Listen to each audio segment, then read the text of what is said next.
Good morning പ്രിയ പ്രേക്ഷകരെ. Athiradi cinema എന്ന തിയേറ്ററിൽ കണ്ടു. അതിൻ്റെ അഭിപ്രായം പറയുന്നതിന് മുമ്പേ രണ്ട് ചിത്രങ്ങളെ കുറിച്ച് പറയുകയാണ്. ഇന്നത്തെ മാർക്കറ്റ് റിപ്പോർട്ട്. ഒന്നാമതായി കറുപ്പ് സിനിമ. കേരളത്തിൽ നെഗറ്റീവ് അഭിപ്രായമാണെങ്കിലും അത്യാവശ്യം വമ്പ കളക്ഷനുമായിട്ട് കറുപ്പ് സിനിമ മുന്നേറുകയാണ്. തമിഴ്നാട്ടിലെ തീ കളക്ഷനാണ്. തെലുങ്ക്, കർണാടക തെറ്റില്ലാതെ പോകുന്നുണ്ട്. വേൾഡ് വൈഡ് കറുപ്പ് സിനിമ ഇപ്പോൾ 30 to 40 കോടി കഴിഞ്ഞിരിക്കുകയാണ്. തിയേറ്ററിന്റെ പാർപ്പവകാശം പോയിരിക്കുന്നത് 65 കോടി രൂപയ്ക്കാണ്. പടം തിയേറ്ററിൽ വിജയമായിരിക്കും എന്നുള്ളത് ഏകദേശം ഉറപ്പാണ്. അത് നെഗറ്റീവ് ഉണ്ടെങ്കിലും പോസിറ്റീവ് ഉണ്ടെങ്കിലും കറുപ്പ് സിനിമ ഞാൻ കണ്ടില്ല. ഞാൻ കാണാൻ ശ്രമിക്കുന്നതാണ്. കണ്ടതിന് ശേഷം ഞാൻ അതിന്റെ റിവ്യൂ പറയാം. രണ്ടാമത് ദൃശ്യ സിനിമ വേൾഡ് വൈഡ് കളക്ഷൻ 15 കോടി രൂപ ഓൾറെഡി പ്രിവ്യൂ ബുക്കിംഗ് കഴിഞ്ഞിരിക്കുകയാണ്. ദൃശ്യ സിനിമയെ കുറിച്ച് ഞാൻ നിങ്ങളുടെ അടുത്ത് പ്രത്യേകിച്ചൊന്നും പറയണ്ടല്ലോ. സിനിമ ഏത് ഹൈപ്പിൽ പോകണോ, എങ്ങനെ പോകുന്നു എന്നുള്ളതൊക്കെ ഞാൻ നിങ്ങളുടെ പ്രേക്ഷകരുടെ അടുത്ത് പറയാതെ തന്നെ അറിയാം. അപ്പോൾ ദൃശ്യ സിനിമ ചിലപ്പോൾ മലയാളം നന്നായിട്ടിരിക്കുന്നുവെങ്കിൽ, നല്ല രീതിയിൽ അതിന്റെ പൾസ് വരുന്നുവെങ്കിൽ ചിലപ്പോൾ മലയാള ഇൻഡസ്ട്രിയുടെ ലോകയുടെ റെക്കോർഡ് തകർക്കപ്പെടാം. അങ്ങനെ തകർക്കപ്പെടട്ടെ. കാരണം മോഹൻലാൽ എന്ന് പറയുന്ന അതുല്യ നടന്റെയും ജിത്തു ജോസഫ് എന്ന് പറയുന്ന ഡയറക്ടറെ സ്ക്രിപ്റ്റിന്റെ എഫക്റ്റും മറ്റു വിഷ്വലൈസിങ്ങും കൊണ്ട് ലോകം കീഴടക്കിയ ചിത്രങ്ങളിൽ മലയാള ഇൻഡസ്ട്രി ലോകം എത്തിച്ച ചിത്രങ്ങളൊന്നാണ് ദൃശ്യം. അപ്പോൾ ആ ചിത്രം ലോകം കീഴടക്കുകയും അത് 500 കോടി ക്ലബ്ബ് കഴിഞ്ഞ് മുന്നേറുകയും ചെയ്താൽ മലയാള ഇൻഡസ്ട്രിക്ക് ഒരു വലിയ മുതൽക്കൂട്ടായിരിക്കും. കാരണം എന്തെന്ന് പറഞ്ഞു കഴിഞ്ഞാൽ മലയാളം ഇൻഡസ്ട്രിയാണ് ഏറ്റവും കൂടുതൽ നാച്ചുറൽ സിനിമ എടുക്കുന്നത്. അത്തരം ചിത്രങ്ങൾ ഇന്ന് നമ്മളെ ഇന്റർനെറ്റിന്റെ വരവോടുകൂടി, മാത്രമല്ല യൂട്യൂബിന്റെ വരവോടുകൂടി കോവിഡ് മലയാളത്തിനുണ്ടാക്കിയ ഒരു ഗുണമായിരുന്നു ഈ സിനിമകളുടെ ഡെവലപ്മെന്റ്. കാരണം എല്ലാവരും കോവിഡ് കാലത്ത് വീട്ടിയിരുന്നപ്പോഴത്തേക്കും പല ചിത്രങ്ങളും മൊഴിമാറ്റം കണ്ടു, അല്ലാതെ കണ്ടു. ആ സമയത്ത് ഏറ്റവും കൂടുതൽ ഭാഗ്യം തേടിയെത്തിയത് സൗത്ത് ഇന്ത്യൻ ഇൻഡസ്ട്രിയാണ്. സൗത്ത് ഇന്ത്യൻ ഇൻഡസ്ട്രിയുടെ പല സിനിമകളും ലോകം മുഴുവനും കണ്ടു.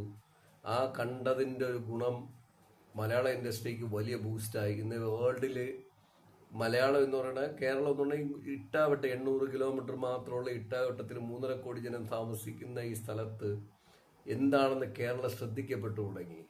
അതൊരു വലിയ അനുഗ്രഹം ആയിട്ട് മാറിയിട്ടുണ്ട്. അപ്പോൾ അതുകൊണ്ട് തന്നെ ഞാൻ കുറച്ച് താമസിച്ച് 500 കോടിയിൽ എത്തും എന്ന് പ്രതീക്ഷിച്ച നമ്മുടെ ഇൻഡസ്ട്രി, ഞാൻ സൗത്ത് ഇന്ത്യൻ ഇൻഡസ്ട്രിയെ കുറിച്ചൊക്കെ നേരത്തെ പ്രവചിച്ചിട്ടുണ്ട്.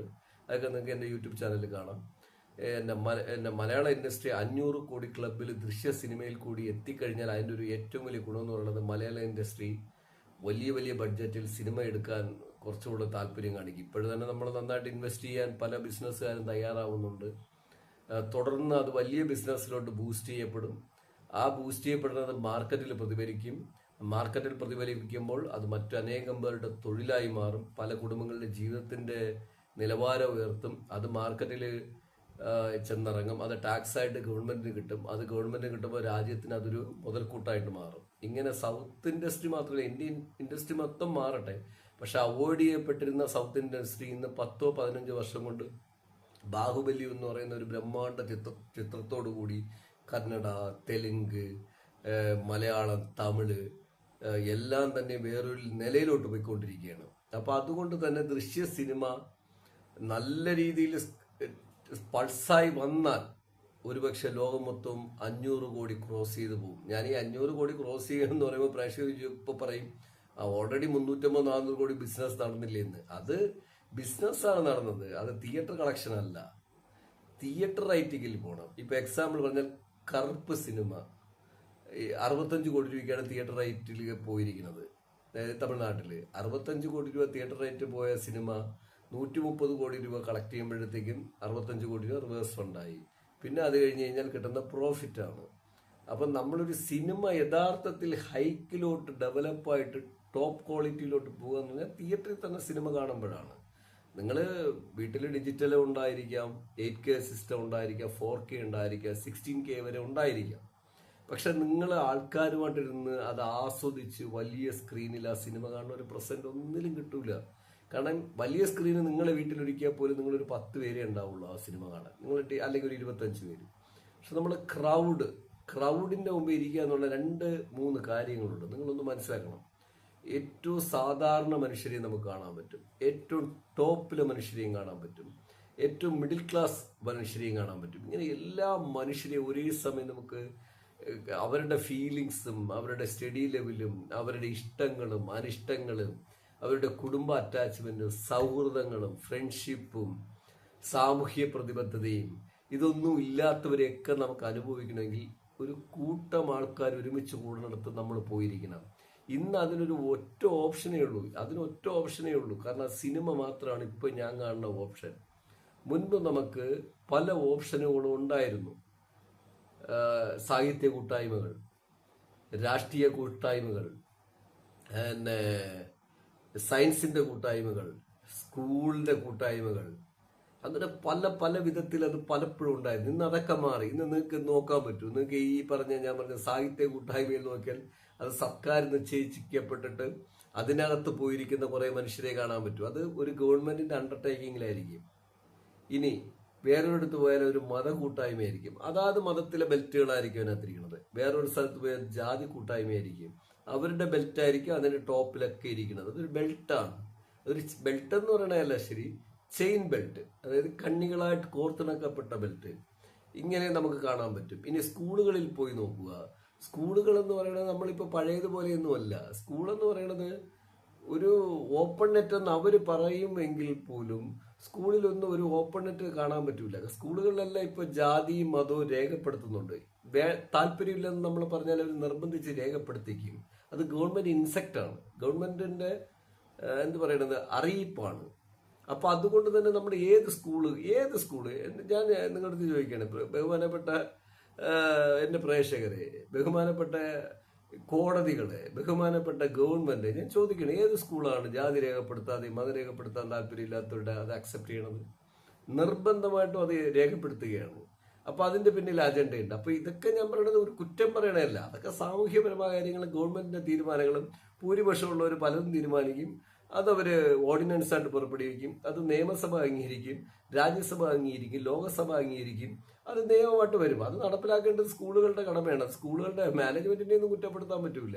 കാരണം അവർക്ക് വരുന്ന ഓർഡിനൻസിന്റെയും ഇതിന്റെയും ബേസാണ് അവരത് പറയുന്നത്. കാരണം അവർ ബിസിനസ്സിന് പൈസ ഇറക്കിയിട്ടിരിക്കുന്നതാണ്. അപ്പോൾ അവർക്ക് സ്കൂൾ ഒരു ബിസിനസ് ആണല്ലോ.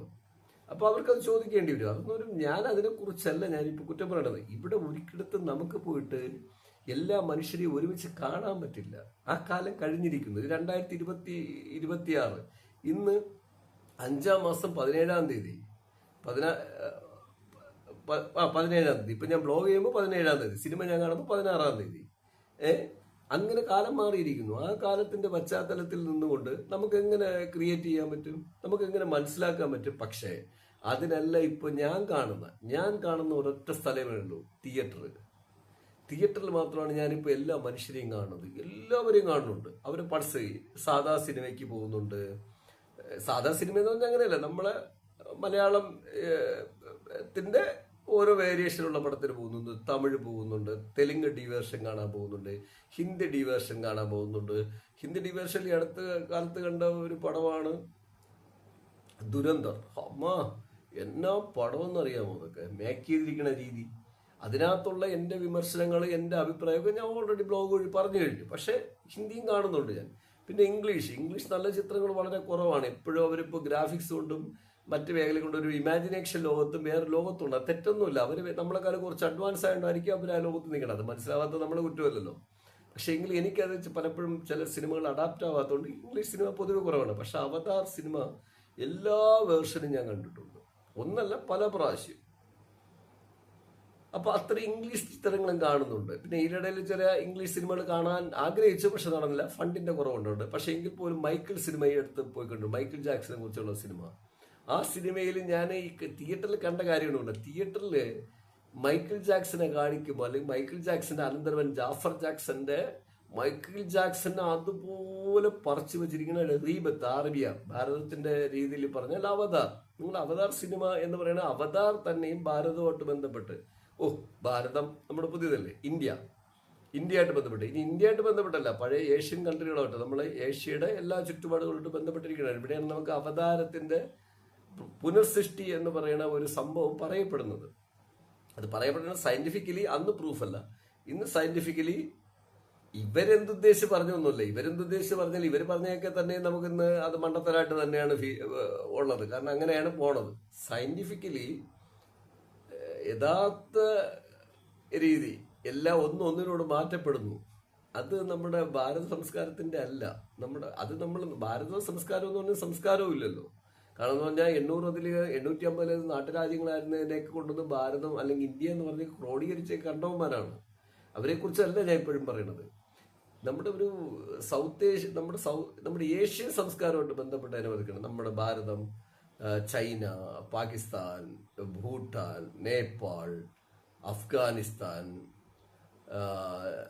പിന്നെ അങ്ങോട്ട് പോകുമ്പോൾ തജിക്കിസ്ഥാൻ, ഇങ്ങനെ നമ്മളിങ്ങനെ നോക്കിയാൽ എനിക്ക് എല്ലാ പേരും പെട്ടെന്ന്, നേപ്പാൾ, ഇങ്ങനെ വരുമ്പോൾ ഇങ്ങനെ നമ്മുടെ ഇതുമായിട്ട് ചുറ്റപ്പെട്ട്, പിന്നെ ജപ്പാൻ, ഇങ്ങനെ നമ്മൾ ഇതൊക്കെ ഞാൻ രാജ്യങ്ങളെ കുറിച്ച് പറയുമ്പോൾ നിങ്ങൾക്ക് ചിലപ്പോൾ ഫീൽ ചെയ്യും നമ്മുടെ ശത്രുക്കളായിട്ടൊക്കെ ആയിട്ടാണ് ഇപ്പോൾ ചിത്രീകരിക്കുന്നത്. അപ്പം ഞാൻ പറഞ്ഞ ഇതോട്ടെല്ലാം ക്രോഡീകരിച്ച് നിൽക്കുന്ന ഒരു സംസ്കൃതമാണ് അവതാർ. അപ്പൊ ഇത്തരം രീതിയിൽ ഞാൻ ഇതെല്ലാം എപ്പോഴും പ്രേക്ഷകരുണ്ട്. ഇത്തരം രീതിയിൽ ഇപ്പോൾ നമുക്ക് എല്ലാവരും ഈ പറയുന്ന എല്ലാവരെയും ഒരുമിച്ച് എവിടെയെങ്കിലും കാണാൻ പറ്റുമെങ്കിൽ അത് തിയേറ്ററിനകത്ത് മാത്രമാണ്. അപ്പൊ അതുകൊണ്ട് തന്നെ എല്ലാ ചിത്രങ്ങളും എനിക്ക് കാണാൻ എൻ്റെ കയ്യിൽ സാമ്പത്തികമുള്ള അനുസരിച്ച് ഞാൻ എൻ്റെ കുടുംബമായിട്ട് പോയി കാണാറുണ്ട്. ചില ബൈ ചാൻസിൽ ഞാൻ ഒറ്റയ്ക്ക് സിനിമയ്ക്ക് കാണാറുണ്ട്. മുൻപ് ഞാൻ ഒറ്റയ്ക്കുള്ള സിംഗിൾ ജേർണി ആയിരുന്നു. ഇപ്പൊ പിന്നെ കുടുംബം സിനിമ കാണാൻ എൻ്റെ പുറകെയാണ് നിൽക്കുന്നത്. സിനിമയ്ക്ക് പോയാൽ നമ്മൾ ഒരുമിച്ച് പോകുള്ളൂ എന്നുള്ള വാശിയാണ്. അത് മോനായാലും വൈഫായാലും. പിന്നെ ഇനിയിപ്പോൾ എന്ത് ചെയ്യാൻ പറ്റും? അപ്പൊ കൂടുതൽ ഫണ്ട് കണ്ടെത്തേണ്ടതുണ്ട്. അപ്പോൾ അങ്ങനെ എന്തെങ്കിലും കറങ്ങി ഫണ്ട് വന്നാൽ ഞങ്ങൾ പോകാറുണ്ട്. ഇപ്പോൾ ഇച്ചിരി സിനിമ കൂടുതൽ കാണൽ വീണ്ടും കൂടിയിട്ടുണ്ട്. അവർക്കും അത് ഇഷ്ടമാണെങ്കിൽ പിന്നെ നമുക്ക് സന്തോഷമില്ലേ? നമ്മളും എല്ലാവരും കൂടെ ഒരുമിച്ചിരുന്നൊരു സിനിമ കാണുന്നതിനേക്കാളും സുഖം വേറെയുണ്ടോ? അവരത് എന്തൊക്കെയോ അവരും മനസ്സിലാക്കുന്നില്ലേ. ഞാൻ എന്റെ കൂടെ കൂടിയിട്ടൊന്നും അല്ല നോളജ് വരുന്നത്. അവർക്കും അത് ആഗ്രഹിച്ചിട്ടുണ്ട്. അവർക്ക് അതിനുള്ള സിറ്റുവേഷൻ കിട്ടാത്തതുകൊണ്ടാണ് അവര് പലപ്പോഴും പിന്തിരിഞ്ഞു നിന്നിട്ടുള്ളത്. ഇപ്പോഴത് അവസരം കിട്ടുമ്പോൾ നമ്മുടെ അടുത്ത് വാശി കാണിക്കുക, സിനിമയ്ക്ക് പോകണമെങ്കിൽ ഒരുമിച്ച് പോവാം. അത് എനിക്ക് ഹാപ്പി തന്നെയാണ്. ഞാനതൊരിക്കലും നെഗറ്റീവായിട്ടൊന്നും പറയണില്ല. പിന്നെ എനിക്കും സാമ്പത്തികവും നോക്കണ്ടേ, ഞാനും എൻ്റെ ഈ ആരോഗ്യവും. അപ്പോൾ ഞാനിത് പ്രേക്ഷകർ കൊണ്ടത് ഫണ്ട് ഒത്തു കിട്ടിയാൽ ഞങ്ങൾ പടത്തിന് പോകും. പിന്നെ എന്നാലും ഞാനില്ലെന്ന് പറഞ്ഞില്ല, ചില സാഹചര്യങ്ങൾ വരുമ്പോൾ എൻ്റെ യാത്രകളിലൊക്കെ ഇപ്പം ഞാൻ യാത്ര പോകുമ്പോൾ എനിക്ക് കുടുംബത്തെ കൊണ്ടുപോയി സിനിമ കാണിക്കാൻ പറ്റില്ല. കാരണം എൻ്റെ യാത്രകളൊക്കെ ഒഫീഷ്യൽ യാത്രകളായിരിക്കും. ഒഫീഷ്യൽ യാത്രകളിൽ നമുക്ക് ആരെങ്കിലും സുഹൃത്തിനെ പോലും കൂടെ കൊണ്ടുപോകാൻ പറ്റില്ലല്ലോ. ആരെങ്കിലും കൂടെ കൊണ്ടുപോകാൻ പറ്റും. അപ്പോഴൊക്കെ ഞാൻ ഫ്രീ കിട്ടിയാൽ ഞാൻ പോയി സിനിമ കാണും കേട്ടോ. അതൊന്നും ഞാൻ ഇല്ലെന്ന് പറയണില്ല. അപ്പോൾ അങ്ങനെയാണ് ഞാൻ മൈക്കിൾ സിനിമ കണ്ടത്. അപ്പോൾ മൈക്കിൾ സിനിമയെ കുറിച്ചൊക്കെ പറയാൻ എനിക്കൊരു 100 എന്നല്ല 1000 നാവുണ്ട്. അതിനെക്കുറിച്ചല്ല ഞാൻ ഇപ്പോൾ പറയണത്. പക്ഷെ ഞാനിപ്പോൾ പറയുന്നത് ഈ സിനിമകളെല്ലാം കാണുമ്പോൾ നമുക്ക് എല്ലാവരും ഒരിടത്ത് കാണാൻ പറ്റും. അങ്ങനെ ഇന്ന് നമുക്ക് ലോകത്ത് ഒരേ സ്ഥലത്ത് എല്ലാവരെയും കാണാൻ പറ്റുന്ന ഒരേ സ്ഥലമേ ഉള്ളൂ, അത് തിയേറ്റർ മാത്രമാണ്. നിങ്ങൾ ലോകത്ത് തന്നെ തിയേറ്റർ മാത്രമേ ഉള്ളൂ. അതിൽ തന്നെ ക്രോഡീകരിച്ച് നമ്മൾ ഇന്ത്യയിൽ വന്നു കഴിഞ്ഞാൽ പരമദയനീയമായിട്ടെന്ന് തന്നെ ഞാൻ പറയും. ഭാരതത്തിൽ വന്ന പരമദയനീയം. ബാക്കി എല്ലാത്തിലും സ്പ്രെഡ് ചെയ്ത് നിൽക്കപ്പോഴും പക്ഷെ എല്ലാവരും തിയേറ്ററിൽ വരുന്നു. ഈ പൾസ് കാണാനാണ് ഞാൻ കൂടുതലും പോകുന്നത്. ഫണ്ട് കിട്ടിയാൽ ഞാൻ ഇപ്പോഴും പറമ്പറാണ് ടിക്കറ്റ് ബുക്ക് ചെയ്യണം. എനിക്ക് എന്തെങ്കിലും പൈസ, എനിക്ക് സമ്പാദ്യമൊന്നും വേണ്ട. സമ്പാദ്യം എന്തെന്ന് വെച്ചാൽ നടക്കട്ടെ, നമ്മൾ അതിനെക്കുറിച്ചൊന്നും ബാധിക്കേണ്ടില്ല. നാളെ എന്തോ സംഭവിക്കുന്നു അതിന് എനിക്ക് കൂട്ടി വയ്ക്കാനൊന്നും ഞാൻ തയ്യാറല്ല. കയ്യിൽ ഇന്ത്യയിൽ ഇല്ല. കാരണം അങ്ങനെ ജീവിക്കുന്നവരിൽ നിന്ന് കൂട്ടിവെക്കാൻ ഒന്നും ഉണ്ടാവില്ല. സ്പെൻഡ് ചെയ്യല്ലേ, നമുക്ക് കുറച്ച് പൈസ കിട്ടി അത് മാർക്കറ്റിൽ സ്പെൻഡ് ചെയ്യുമ്പോൾ മാർക്കറ്റ് വഴി അത് റൊട്ടേറ്റ് ചെയ്ത് വെക്കൊണ്ടിരിക്കും. അത് ഇപ്പോൾ നരേന്ദ്രമോദി പറഞ്ഞ് പുള്ളിക്കൊക്കെ ഇപ്പോഴും ബോധം വന്നു. ഇപ്പോഴും ബോധം വന്നിട്ടുണ്ടേ. നരേന്ദ്രമോദി ഇപ്പോൾ പറഞ്ഞിട്ടുണ്ട്, നിങ്ങളൊന്നും വയ്ക്കരുത്, സ്പെൻഡ് ചെയ്യൂ. ഞാനതിനെ നന്നായിട്ടാണ് കാണുന്നത് കേട്ടോ.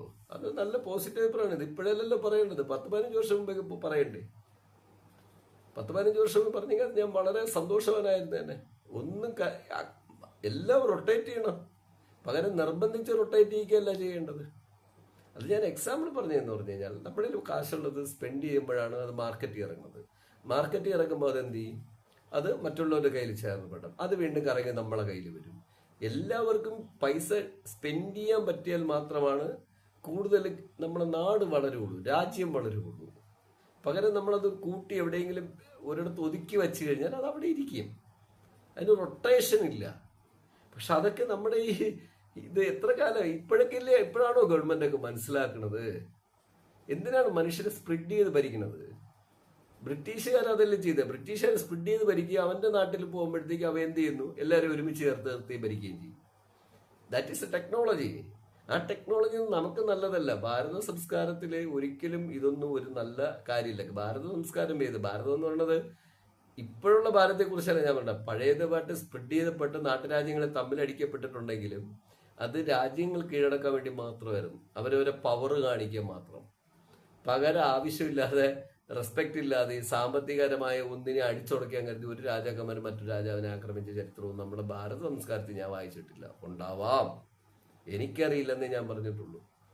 അപ്പൊ നമ്മളും ഫോളോ അപ്പ് ചെയ്യേണ്ടത് അത് തന്നെയാണ്. ചില കാര്യത്തിൽ നമ്മൾ നല്ല ഫിനാൻഷ്യൽ സെക്യൂർഡ് കാര്യങ്ങളിലൊക്കെ നമ്മൾ ഫോളോ അപ്പ് ചെയ്യേണ്ട പഴയ ആൾക്കാരുണ്ട്.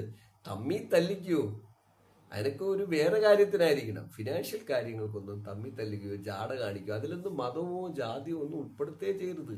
മതവും ജാതിയും പറയുന്നത് തോണ്ടി ദൂരെ എറിയണം. കാരണം നിന്റെ വീട് നന്നായിട്ട് പോകണമെങ്കിൽ നിനക്ക് വീട്ടിൽ ഫിനാൻഷ്യൽ വേണം, സാമ്പത്തികം വേണം. സാമ്പത്തികം എത്തണമെങ്കിൽ എന്ത് വേണം? ഉൽപാദനം ഉണ്ടാവണം. ഉൽപാദനം ഉണ്ടായാൽ പോരല്ലോ. ഉൽപ്പാദിപ്പിക്കുന്ന വസ്തു പ്രൊഡക്ടിവിറ്റി ആവണം. പ്രൊഡക്ടിവിറ്റി ആയിട്ട് എന്ത് ചെയ്യണം? ലോകം മൊത്തം മാർക്കറ്റ് ചെയ്യപ്പെടണം. എങ്കിലേ ലോകത്തിൽ നിന്ന് കാശ് വന്ന് നമ്മുടെ ഭാരതത്തിൽ ഇറങ്ങുള്ളൂ, ഇന്ത്യയിൽ ഇറങ്ങുള്ളൂ. ആ ഇറങ്ങണ കാശാണ് വീണ്ടും വീണ്ടും എന്നെ പ്രൊഡക്ടിവിറ്റി ഉണ്ടാക്കാൻ പ്രേരിപ്പിക്കുകയുള്ളൂ. ആ പ്രേരണ വീണ്ടും വീണ്ടും നമ്മുടെ നാട്ടിലെ സമ്പത്ത് വർദ്ധിപ്പിക്കും. അതൊരു ദൈവത്തിനും കൊണ്ടുവരാൻ പറ്റൂല. അതൊക്കെ ഇമാജിൻ ചെയ്യാൻ പറയാനേ പറ്റുള്ളൂ. ആ കറുപ്പ് സിനിമയിലൊക്കെ ഇമാജിൻ ചെയ്തൊക്കെ പറയുന്നുണ്ടെന്ന് പറയുന്നു, ഞാൻ കണ്ടില്ല.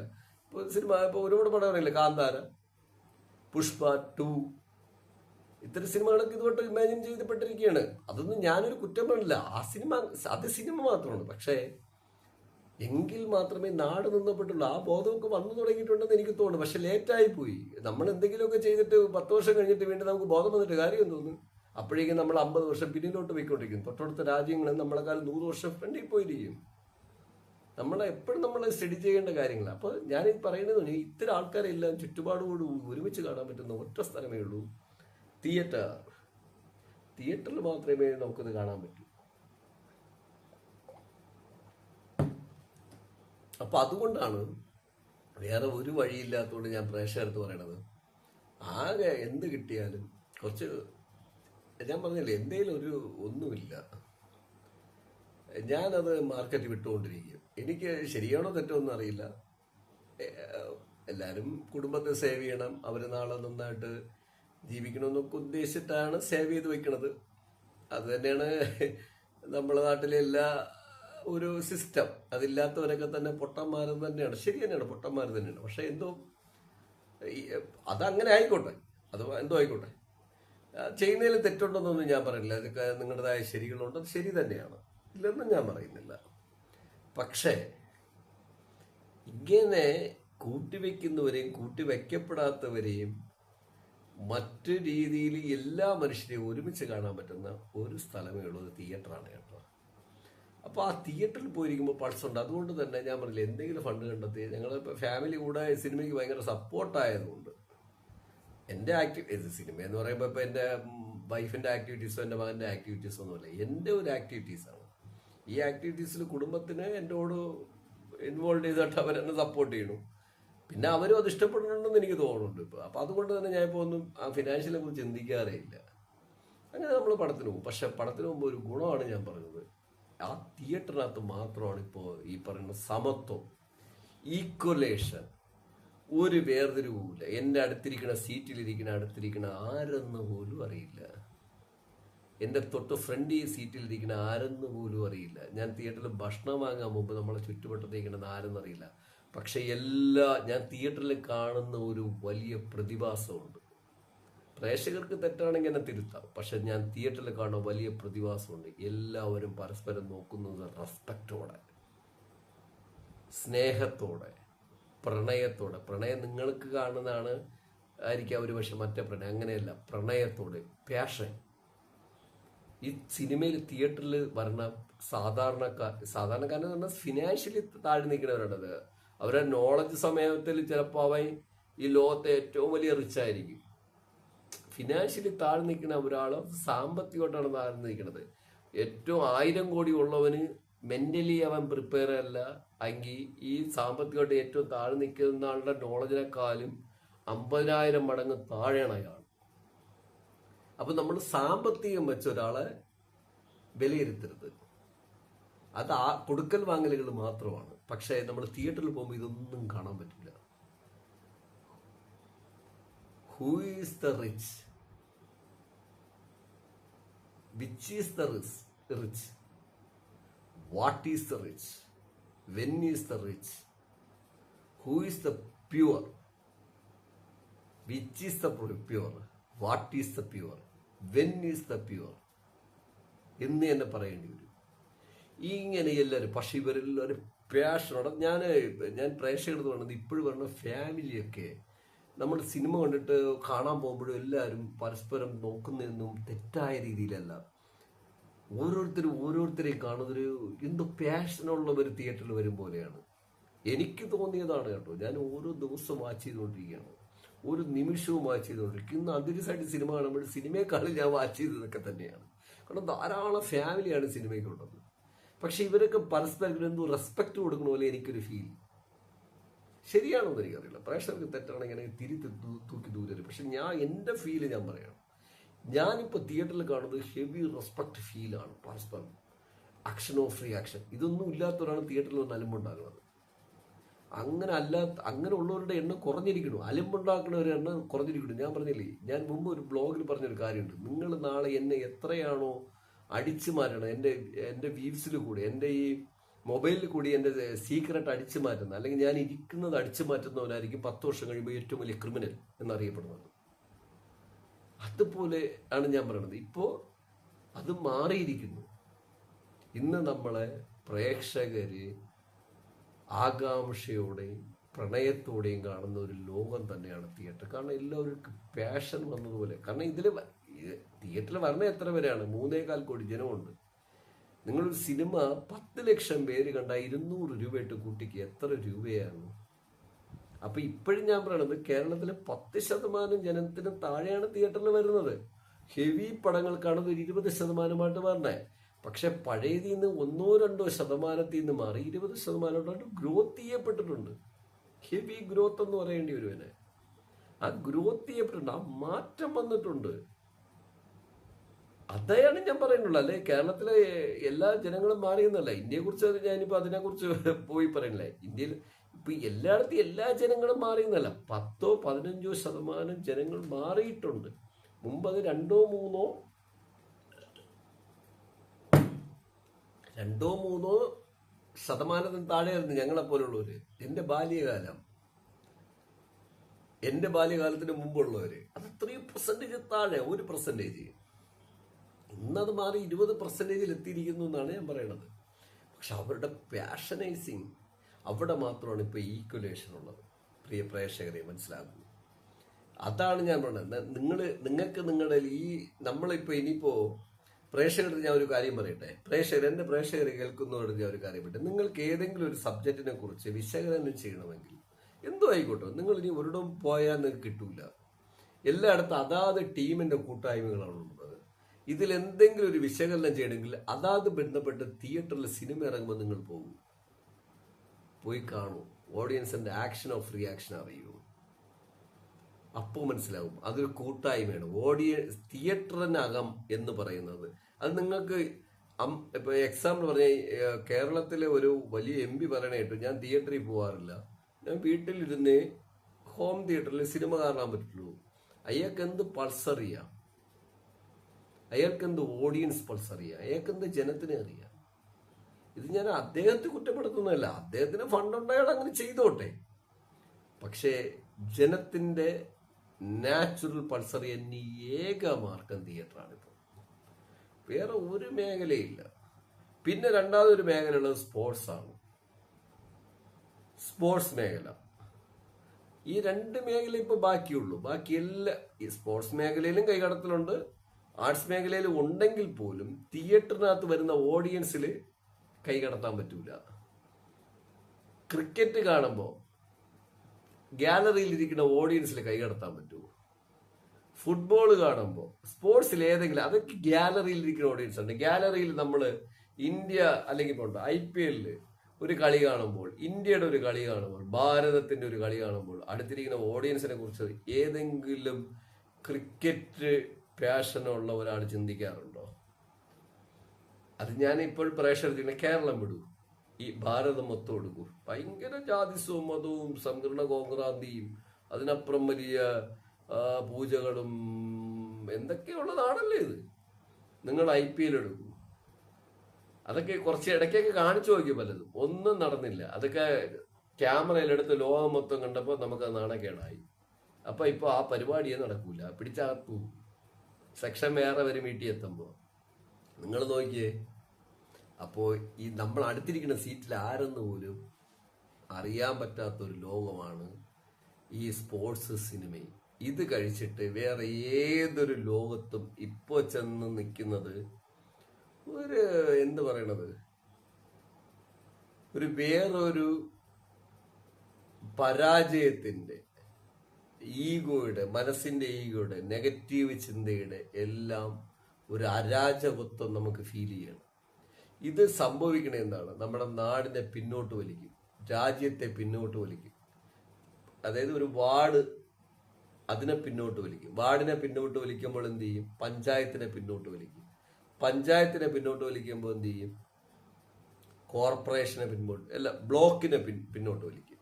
ബ്ലോക്കിനെ പിന്നോട്ട് വലിക്കുമ്പോൾ കോർപ്പറേഷനെ പിന്നോട്ട് വലിക്കും.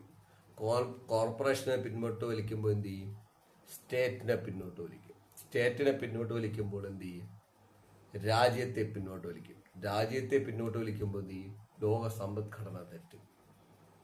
എൻ്റെ ചില വിശ്വാസങ്ങൾക്ക് വേണ്ടി, എൻ്റെ ചില ചിന്തകൾക്ക് വേണ്ടി, ഞാൻ വന്ന ഒരു സിറ്റുവേഷന് വേണ്ടി ഇതിനെ ഒന്നും മാറ്റിമറിക്കാൻ ഞാൻ നോക്കിയാൽ സംഭവിക്കുന്ന കാര്യങ്ങളാണ് ഞാൻ പ്രേക്ഷകർക്ക് പറയുന്നത്. ഇതൊന്നും ഇല്ലാത്ത ലോകമാണ് സിനിമാ തിയേറ്റർ ആകെ ഉള്ളത്. അതുകൊണ്ട് തന്നെ ഞാൻ പറഞ്ഞില്ലേ, ഇപ്പൊ കുടുംബവും ഇതൊക്കെ ഇഷ്ടപ്പെടണമെന്ന് തോന്നിയതുകൊണ്ട് ഞാൻ പറഞ്ഞില്ല, എനിക്കിപ്പോൾ പൈസ പ്രശ്നമൊന്നുമില്ല. എന്തെങ്കിലും വന്നാൽ ഞാൻ അപ്പോൾ സ്പെൻഡ് ചെയ്യും, തീരും. ബാക്കി പിന്നെയുള്ള കാര്യം. ബാക്കി എന്തെന്നാ ചോദിക്കട്ടെ. ഞാനിപ്പോൾ നിങ്ങൾ പ്രേക്ഷകരപ്പോൾ പറയും, അയ്യോ എവിടെ ഇരിക്കണം, ഇല്ല ഇത് വാടക വീടാണ് കേട്ടോ, ഇത് റെന്റ് ഹൗസ് ഇരിക്കുകയാണ് ഞാൻ. ഇതിപ്പോ ഞാൻ റെന്റ് ഹൗസ് ഇരുന്നാണ് സംസാരിക്കുന്നത്. കേരളത്തിൽ എത്ര പേർക്കാണ് റെന്റ് ഹൗസ് ഉള്ളതെന്ന് നോക്കിയേ, 10% താഴെ ഇരിക്കും.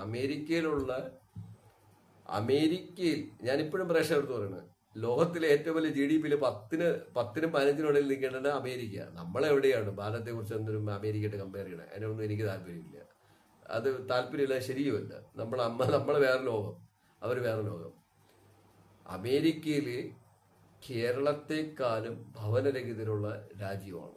എങ്ങനെ സംഭവിക്കുന്നു? GDP-യിൽ 10-നും 15-നും അടുത്ത് നിൽക്കുന്ന രാജ്യവും നമ്മുടെ GDP-യിൽ എവിടെ മറേജർ 5 ട്രില്യന് താഴെ നിൽക്കുന്ന ഡോളർ സേവിങ്സും ഉള്ള നമ്മളെവിടെ നിൽക്കുന്നത്? നമ്മളെ രാജ്യത്തിലെ ഒരു 10 കോടി ജനത്തിന് ഭവനമില്ല എന്ന് പറഞ്ഞാൽ എനിക്കൊരു ടെൻഷനും ഇല്ല. കാരണം നമ്മൾ ദരിദ്രരാണ് ഇപ്പോഴും. പക്ഷെ അവനോ എന്നാ കപ്പാസിറ്റിയാ. അപ്പോഴും അവിടെ എന്ത് ചെയ്യണം, ഭവനരഹിതരായി അവര് ഡ്രഗ്സ് കൊടുത്ത് സോംബിയായിട്ടൊക്കെ റോഡിൽ കിടന്ന് ചാവണം, മറ്റു പല കാരണങ്ങളും. അവന് മേക്ക് ചെയ്യണ ആ അവസ്ഥയെക്കാളും കേരളത്തിലൊന്നും സോംബിയൊന്നും കാണാൻ പറ്റില്ല. മറ്റേ സ്റ്റേറ്റിനെ കുറിച്ച് ഞാൻ പറയില്ല. ഇന്ത്യയിൽ സ്വാമികളുടെ എണ്ണം വളരെ കുറവാണ്. അങ്ങനെയൊക്കെ നോക്കുമ്പോൾ നമ്മൾ റിച്ച് അല്ലേ. ഞാനിത് അമേരിക്കയെ കുറച്ച് കാണിക്കണേയല്ല പറയണേ. നമ്മളിപ്പോഴും നമ്മുടെ നാട്ടിലെ ജനങ്ങളെല്ലാം അമേരിക്കയിൽ കുടിയേറാൻ ഇഷ്ടപ്പെടുന്നത് തന്നെയാണ്. അത് തെറ്റൊന്നുമല്ല. നല്ല കാര്യങ്ങളും നല്ല ആശയങ്ങളുള്ള സ്ഥലം തന്നെയാണ്. ഞാൻ ചില കാര്യങ്ങളുണ്ട്. അപ്പൊ അങ്ങനെ നോക്കുമ്പോഴത്തേക്കും ഒരാൾ പോലും റോഡിൽ കിടക്കാതിരിക്കുക എന്നുള്ളതായിരിക്കണം ആ രാജ്യത്തിന്റെ യഥാർത്ഥ അജണ്ട. 10 യുദ്ധവിമാനം ഉണ്ടാക്കണ പൈസ മതി അമേരിക്കക്ക് ഈ സ്വാമികളെല്ലാം പിടിച്ചിട്ട് റീക്രിയേറ്റ് ചെയ്തിട്ട് അവിടെ എവിടെയെങ്കിലും അവർക്ക് സേഫ്റ്റി സോൺ ഒക്കെ. അപ്പൊ ഇവരെങ്ങനെ സോംബിയായി? നമ്മളൊരാളെങ്ങനെ സോംബിയായി? ഒരാളെങ്ങനെ മെന്റലി ഡിപ്രസ്ഡായി? നമ്മളെങ്ങനെ ഒരാൾ ഹൗസ് ഇല്ലാത്ത ആളായി? കേരളത്തിൽ ഹൗസ് ഇല്ലാത്ത ആൾക്കാരുടെ എണ്ണം വർദ്ധിച്ചാൽ എന്താണ് സംഭവിക്കുന്നത്? അത് ഗവൺമെന്റിന്റെ പരാജയം തന്നെയാണ്. നമ്മൾ അടിസ്ഥാന തത്വങ്ങൾ തെറ്റിക്കുന്നു. അത് നമ്മൾ വേറെ എവിടെ പോകുന്നു. ഇത് ഞാൻ പ്രേക്ഷകർക്ക് പറയണത്, നമ്മളെക്കാളും പിന്നെ ഹൗസ് ഇല്ലാത്തവരുടെ എണ്ണം നമ്മളെക്കാളും എത്രയും മടങ്ങ് 10-16% മുകളിലാണ് അമേരിക്ക.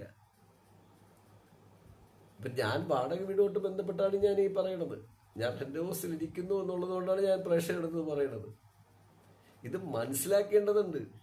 ഒരു നാടിന്റെ യഥാർത്ഥ വികസനം എന്ന് പറയുന്നത് അവിടെ ഹൗസ് ഇല്ലാത്തതിന്റെ പേരിൽ, സാമ്പത്തിക സപ്പോർട്ട് ഇല്ലാത്തതിന്റെ പേരിൽ ഒരാളും റോഡിൽ കിടക്കരുത്. ഒരാളുടെ ക്രിയേറ്റിവിറ്റി, ഒരാളുടെ വിവരമില്ലായ്മ കൊണ്ട് അയാൾ ഡ്രഗ്സ് അടിച്ച് കയറ്റിയിട്ടോ അല്ലാതെ ഒക്കെ അയാളെ റോഡിൽ കിടക്കാം. അത് നമുക്ക് മെയിൻറ്റെയിൻ ചെയ്യാൻ, ക്ലിയർ ചെയ്തെടുക്കാൻ പറ്റും. പക്ഷെ അയാളെ നമ്മൾ അവോയ്ഡ് ചെയ്ത് സാമ്പത്തികത്തിന്റെ പേരിൽ, വീടില്ലാത്തതിന്റെ പേരിലൊക്കെ സോംബിയായിട്ട് റോഡിൽ കിടന്നു കഴിഞ്ഞാൽ അയാൾ എക്കാലും സോംബി ആയിരിക്കും. ഒരു ഗവൺമെന്റിന് മാറ്റാൻ പറ്റില്ല. അതാണ് അമേരിക്ക പോലുള്ള രാജ്യങ്ങൾ നടന്നുകൊണ്ടിരിക്കുന്ന കാര്യമാണ് ഞാൻ പറയുന്നത്. നമ്മളെക്കാളും കേരളത്തെക്കാളും, ഞാൻ ഇന്ത്യയെക്കാളും പറയണില്ല, കേരളത്തിലെക്കാളും വീടില്ലാത്തൊരു നാടാണ് അമേരിക്ക. ഇതെല്ലാം ഞാൻ പറഞ്ഞു പറഞ്ഞത് എന്തെന്ന് വെച്ചാൽ, ഇങ്ങനെ എല്ലാവരും ഒരു കൂട്ടായ്മ കണ്ടെത്തുന്ന ഒരു സ്ഥലമാണ് തിയേറ്റർ. ഇതെല്ലാം അമേരിക്കയിലുണ്ട്, നമ്മൾ കണ്ടിട്ടുണ്ട്. അപ്പോൾ അങ്ങനെ ഒരു കൊള്ളുകൊണ്ടാണ് നമ്മൾ ഈ സിനിമയ്ക്കെല്ലാം പോകുന്നത്. പക്ഷെ അത്തരം സിനിമകൾ കാണുന്നത് കൊണ്ട് ഇന്ന് കണ്ട അതിരടി സിനിമയിലോട്ടാണ് ഇനി ഞാൻ പറയുന്നത്. ഇനി നമുക്ക് സിനിമയെ കുറിച്ച് സംസാരിക്കാം. അപ്പൊ അതിരടി സിനിമ നല്ലൊരു സിനിമയാണെന്ന് ചോദിച്ചു കഴിഞ്ഞാൽ എൻ്റെ കാഴ്ചപ്പാടിലല്ല. നല്ലൊരു സിനിമ എന്നുള്ളത് നിങ്ങൾ ചോദിക്കുന്ന മെസ്സേജ് കൊടുക്കേണ്ട സിനിമയെന്നല്ല പറയണത്. ഞങ്ങളൊക്കെ തിയേറ്ററിൽ പോകുന്നത് ഒന്ന് എന്റർടൈൻമെന്റ് ചെയ്യണം. രണ്ടാമത് സിനിമ കൊടുക്കുന്ന പരസ്യം എന്താണോ അത് അതുമായിട്ട് അഡാപ്റ്റ് ചെയ്യുന്നുണ്ടോ എന്ന് നോക്കും. അത് നമ്മൾ സിനിമ സ്ഥിരം കാണുന്നവരുടെ കാര്യങ്ങൾ. മൂന്നാമത് നമുക്ക് തിയേറ്ററിൽ 2-3 മണിക്കൂർ ഒരുപാട് പ്രഷറിൽ ജീവിക്കുന്ന നമുക്കൊക്കെ കുടുംബം എല്ലാവർക്കും ഒന്ന് റിലാക്സേഷൻ ചെയ്യണം. ഇതൊക്കെയാണ് ഉദ്ദേശിച്ച് തിയേറ്ററിൽ ചെല്ലുന്നത്. അപ്പൊ ഈ പരസ്യമായിട്ട് ബന്ധപ്പെട്ടൊക്കെ നോക്കുമ്പോൾ 90 കാലഘട്ടം എന്നൊക്കെ പറഞ്ഞതുകൊണ്ടാണ് പ്രശ്നം ഈ സിനിമയിൽ വന്നതെന്നാണ് ഞാൻ പറയുന്നത്. തിയേറ്ററിൽ പോകുന്നു, സിനിമയ്ക്ക് കയറുന്നു. അതിരടി സിനിമയ്ക്ക് ടിക്കറ്റ് ഓൾറെഡി ബുക്ക് ചെയ്ത് ഞങ്ങൾ കുടുംബമായിട്ട് തിയേറ്ററിൽ പോകുന്നു. പോയി സിനിമ കണ്ടപ്പോൾ ഉള്ള റിസൾട്ട് ഞാൻ പറയാം. മകന് 100% ഹാപ്പിയാണ്. കാരണം ന്യൂ ജെന്നിന്റെ കഥ തന്നെയാണ് പറയണത്. ആ രീതിയിൽ ഈ പടം ക്ലിക്കഡ് ആണ്, തെറ്റൊന്നുമില്ല, കറക്റ്റാണ്. ബേസിൽ ജോസഫിന്റെ പ്രൊഡക്ഷനിൽ പുതിയൊരു ഡയറക്ടർ, ഞാൻ ഡയറക്ടർ പേരൊന്നും ഇപ്പൊ പറയണില്ല, എനിക്കറിയില്ല, ഞാൻ ഇനി റിസർച്ച് ചെയ്യാനും പോകുന്നില്ല. കാരണം എന്താണെന്ന് വെച്ചാൽ അദ്ദേഹത്തിന്റെ പുതിയ ഡയറക്ടർ പഴയ ഡയറക്ടർ ബേസിൽ ജോസഫ് ആണ് ഈ സിനിമ സംവിധാനം ചെയ്തിട്ടുണ്ടായിരുന്നെങ്കിൽ എന്നുള്ള കാര്യം ഞാൻ ബാക്കിൽ നിന്ന് പറയാം. ഈ സിനിമ തിയേറ്ററിൽ കണ്ടപ്പോൾ ഇവർക്കൊക്കെ ഇത് ഓക്കെയാണ്. രണ്ടാമത് കുറച്ച് ബാക്ക്വേർഡിലുള്ള കഥയും ഇതോട്ട് ലിങ്ക് ചെയ്ത് പറയുന്നു എന്ന് പറഞ്ഞ് അത് എന്റർടൈൻമെന്റ് ആണെന്ന് പറഞ്ഞപ്പോൾ കൂടെ കുറച്ച് പ്രതീക്ഷ എനിക്ക് കൂടിയിട്ടുണ്ടായിരുന്നു. കാരണം ആദ്യമൊക്കെ റിപ്പോർട്ട് മോശമാണെങ്കിൽ പിന്നീട് ആൾക്കാരുടെ അല്ല, പൊതുവിലുള്ള ഓഡിയൻസ് റിപ്പോർട്ട് ബേസ് ചെയ്തിട്ട് ടിക്കറ്റ് ബുക്ക് ചെയ്തിട്ട്, അപ്പൊ ആലോചിക്കണം ഈ സിറ്റുവേഷനിൽ നിൽക്കുമ്പോഴും നമ്മൾ ടിക്കറ്റ് ബുക്ക് ചെയ്ത് തിയേറ്ററിൽ പോവുകയാണ്. അപ്പൊ നമ്മൾ എന്തിനാണ് പോകണമെന്ന് മനസ്സിലാക്കണം. ഇനി ഇതുപോലെ എന്നെ പോലെ തന്നെയാണ് അവിടെ ഇരിക്കുന്ന 80% ഓഡിയൻസ് എന്നാണ് ഞാൻ കണക്കാക്കുന്നത്. ശരിയാവണമെന്നില്ല, അത് ബേസ് ചെയ്താണ് ഞാൻ പറഞ്ഞത്. അങ്ങനെ നമ്മൾ പോകുമ്പോൾ ഇവരോട് പ്രതീക്ഷിക്കും. ആ പ്രതീക്ഷയൊന്നും അതിരടി സിനിമയ്ക്ക് വേണ്ട. അതിരടി സിനിമ തിയേറ്ററിൽ കാണാൻ ജസ്റ്റ് ഒരു ഫിലിം, എങ്ങനെ ഒരു സ്ക്രിപ്റ്റ് ചെയ്യപ്പെട്ടിട്ടുള്ള ഒരു കുഴപ്പമില്ലാത്ത, നിങ്ങൾക്ക് 2.5 മണിക്കൂർ കുടുംബമായിട്ട് പോയി ഇരുന്നിട്ട് ജസ്റ്റ് ഒന്ന് നോക്കി കണ്ടിട്ട് തിരിച്ചു പോകാൻ പറ്റുന്ന ഒരു സിനിമ എന്നുള്ള നിലയ്ക്കാണ് ഈ പടം എനിക്ക് ഫീൽ ചെയ്തത്. പക്ഷെ എൻ്റെ കുട്ടിക്ക് ഫീൽ ചെയ്തത് സോ വെരി ഹെവി ബെറ്റർ. യൂത്താണ്, 14 വയസ്സ് കഴിഞ്ഞ്. വൈഫിൻ്റെ അടുത്ത് ചോദിച്ചപ്പോൾ പറഞ്ഞത് ആവറേജിന് താഴെ. ഇതാണ് എനിക്കുണ്ടായ റിയൽ റിസൾട്ടാണ് ഞാൻ പറയുന്നത്. ഇനി തിയേറ്റർ റെസ്പോൺസിൽ പല കോമഡികളിലും ഞാൻ ചിരിക്കാത്തേക്കാളും എൻ്റെ വൈഫ് ചിരിക്കാത്തേക്കാളും തിയേറ്ററിൽ പലരും ചിരിക്കുന്ന കണ്ടിട്ടുണ്ട്. അതാണ് ഞാൻ പറഞ്ഞത്. അതാണ് നിങ്ങൾ പഠിക്കേണ്ട ഒരു കാര്യം. ഞാനും പഠിക്കുന്ന ഒരു കാര്യം, ഞാൻ കാണാൻ ആഗ്രഹിക്കുന്ന കാര്യമാണ്. ഈ തിയേറ്റർ റെസ്പോൺസിൽ ചിരി കുറച്ച് കൂടുതലായിരുന്നു പല സീനിൽ. എനിക്ക് ചിരിക്കാൻ പോലും പറ്റാത്ത, ഒരു നാടകത്തിനേക്കാളും തരം താഴ്ന്ന രീതി കണ്ട പല സീനുകളും തിയേറ്ററിൽ പലയിടത്ത് ചിരിക്കുന്നുണ്ട്. അതിലാണ് സ്ക്രിപ്റ്റ് ചെയ്യപ്പെട്ടതും ഡയറക്റ്റ് ചെയ്യപ്പെട്ടവരുടെയും വിജയം. അതുകൊണ്ടാണ് സിനിമ തിയേറ്ററിൽ ക്ലിക്ക് ആയിക്കൊണ്ടിരിക്കുന്നത്. പൾസറിഞ്ഞ് ചെയ്യുക എന്നുള്ളത് യഥാർത്ഥത്തിൽ സിനിമയുടെ ഒരു ഫോക്കസ് തന്നെയാണ്. അല്ലെങ്കിൽ ബേസിൽ ജോസഫ് പറഞ്ഞതുപോലെ ഞങ്ങള് പല പ്രാവശ്യം 1-2 വർഷം ആലോചിച്ച് വീണ്ടും സ്ക്രിപ്റ്റ് ചെയ്ത് മാറ്റി ചെയ്ത് ഫൈനലിൽ ഇതാണ് സിനിമ ചെയ്യണത്. സ്ക്രിപ്റ്റാണ് അതിന്റെ ഏറ്റവും വലുത്. ആ സ്ക്രിപ്റ്റ് എങ്ങനെ വിജയിച്ചു എന്നുള്ളതല്ലേ, അത് വിജയിച്ചു. ഇതൊക്കെയാണ് ഞാൻ തിയേറ്ററിൽ കാണാൻ റെസ്പോൺസ്. ഈ റെസ്പോൺസാണ് എനിക്കുണ്ടാവുന്ന ഫീലിങ്സ് എന്നാണ് ഞാൻ പ്രേക്ഷകർക്ക് പറഞ്ഞത്. ഇത് കാണാനാണ് പോണത്. ഇവിടെ നമുക്ക് ജാതിയില്ല, മതമില്ല, വർണ്ണമില്ല, വർഗമില്ല, വിവേചനമില്ല. അടുത്ത സീറ്റിലാര്, അപ്പുറത്തെ സീറ്റിലാര്, ഫ്രണ്ട് സീറ്റിലാര്, പേര് ഫുള്ളി എന്റർടൈൻമെന്റ്. കറക്റ്റ് അല്ലേ?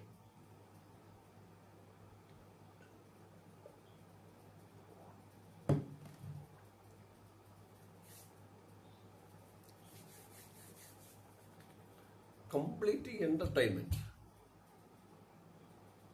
ഈ എന്റർടൈൻമെന്റ് ഒന്നുമില്ലായ്മയുടെ ഒരു, ഇനി ഭൂമിയിൽ ഒരു സ്വർഗമുണ്ടെങ്കിൽ നിങ്ങൾ കാണുന്ന തിയേറ്റർ മാത്രമാണ്. ബാക്കിയെല്ലാം പോയിട്ടുണ്ട്. ഭാരതത്തിൽ മാത്രമല്ല, ഇത് അമേരിക്കയിൽ നഷ്ടപ്പെട്ടുകൊണ്ടിരിക്കുന്നു, യൂറോപ്പിൽ പല രാജ്യങ്ങളിൽ നഷ്ടപ്പെട്ടുകൊണ്ടിരിക്കുന്നു. ആഫ്രിക്കയെക്കുറിച്ച് ഞാൻ പറയണ്ടല്ലോ. ആഫ്രിക്കയുടെ പല സ്ഥലത്തും മതങ്ങളുടെ കഠിനമായ ഒരു പവർ കൊണ്ട് നഷ്ടപ്പെട്ടിരിക്കുന്നു. മതങ്ങളൊക്കെ നമ്മൾ ഇനി ഞാനതാണ് പറയണത്, മതങ്ങൾ നമ്മൾ പഠിപ്പിക്കേണ്ടതും എന്താണ്? ഓപ്പണൈസിങ് ആണ്. നിങ്ങൾ ചിന്തിച്ച്, നിങ്ങൾ പ്രകൃതിയായിട്ടിണങ്ങി, പ്രകൃതിയോടിണങ്ങി, പരസ്പരം സ്നേഹിച്ച്, പരസ്പരം ബഹുമാനിച്ച്, നിങ്ങളുടെ അധ്വാനത്തിനനുസരിച്ച് ജീവിക്കുക. അതൊക്കെ മാറ്റപ്പെട്ടുകൊണ്ടിരിക്കുകയാണ്. ഇത് ഞാൻ പറയണത്, ഇത് എല്ലാവരും പറയുക ഭാരതത്തിൽ ചുമ്മാ നമ്മൾ എല്ലാ കാര്യത്തിലും നമ്മളെന്തിനും ഇന്ത്യക്കാരെ കുറ്റം പറയണേ. പലരിലും ഞാൻ കാണുന്നുണ്ട് ഭാരതത്തിൽ മാത്രമൊന്നുമല്ല. ഇനിയിപ്പോൾ അധികാരം ആഗ്രഹിക്കുന്നവരെല്ലാവരും ജനങ്ങളുടെ ഇഷ്ടം എന്താണോ അതിനനുസരിച്ച് അവർ മാർക്കറ്റ് ചെയ്യും, അതിനനുസരിച്ച് ആൾക്കാരെ ക്രോഡീകരിക്കും, അതിനനുസരിച്ച് അവർ മൈക്കിൽ സംസാരിക്കും, അതിനനുസരിച്ച് AI ഉപയോഗിക്കും, ടെക്നോളജി ഇനി ഏത് ലേറ്റസ്റ്റ് ആണ് ഉപയോഗിക്കും, അതിനനുസരിച്ച് അതിൽ വോട്ടായി മാറ്റി അവർ അധികാരത്തിൽ വരും. ജനങ്ങളുടെ ഭൂരിപക്ഷം ഇതാണെന്ന് അവർക്ക് തോന്നി അവരത് ചെയ്യും. അവരേതാണോ വാഗ്ദാനം ചെയ്ത് അവർ ചെയ്യും. ലോകരാജ്യങ്ങളിൽ മൊത്തം കാണുന്ന കാര്യമാണ്. അതിൽ ഇനിയിപ്പോൾ ഞാനൊരു കുറ്റമൊന്നും പറയില്ല. കാരണം ഞാൻ എന്ത് കുറ്റം പറയാനാണ്? ജനം അതാണ് ആഗ്രഹിക്കണമെങ്കിൽ പിന്നെ 10-ലൊരാളായിട്ട് ഞാൻ ഇവിടെ ഇരുന്നിട്ട് ചീത്ത പറഞ്ഞിട്ട് കാര്യം, ഞാൻ അവർക്കെതിരെ സംസാരിച്ചിട്ട് എന്ത് കാര്യം? കാരണം അങ്ങനെ സംസാരിച്ച ഒരു മനുഷ്യനല്ലേ യേശു ക്രിസ്തു, അങ്ങനെ സംസാരിച്ച ഒരു മനുഷ്യനല്ലേ ശ്രീകൃഷ്ണൻ, അങ്ങനെ സംസാരിച്ച എത്രയോ മനുഷ്യർ, സോക്രട്ടീസ്. ഭാരതീയ സംസ്കാരത്തിലെ എത്രയോ ഋഷിമാർ, ലോകത്ത് തന്നെ എത്രയോ പേര്. ഇവരെയൊക്കെ എന്താണ് ചെയ്തതെന്ന് നിങ്ങൾക്ക് പിൽക്കാലത്ത് നിങ്ങൾക്ക് പഠിക്കില്ലേ? ഹിസ്റ്ററി പഠിക്കില്ലേ അല്ലേ?